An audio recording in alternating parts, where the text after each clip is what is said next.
let's discuss chemical safety. Food establishments may need to use toxic or poisonous chemicals in the facility for cleaning, sanitizing, or pest control.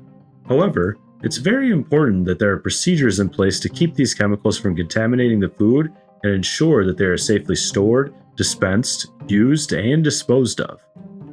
Here we see an employee diluting the cleaning agent according to the instructions on the label before use.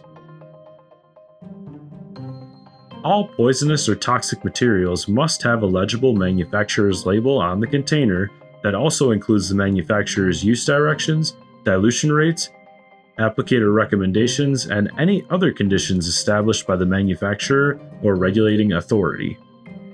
In addition, any containers used to store or mix poisonous or toxic materials may not be used to store food at any present or future time.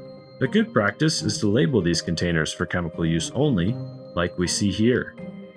When handling toxic or poisonous materials, it's important to wear the appropriate personal protective equipment, or PPE, to avoid injury or illness. Depending on the material, this could include gloves, face shield, goggles or mask, impermeable rain gear, thick boots, and other gear, just like we see on this employee here, fully protected while they clean and sanitize a drain in the food production facility.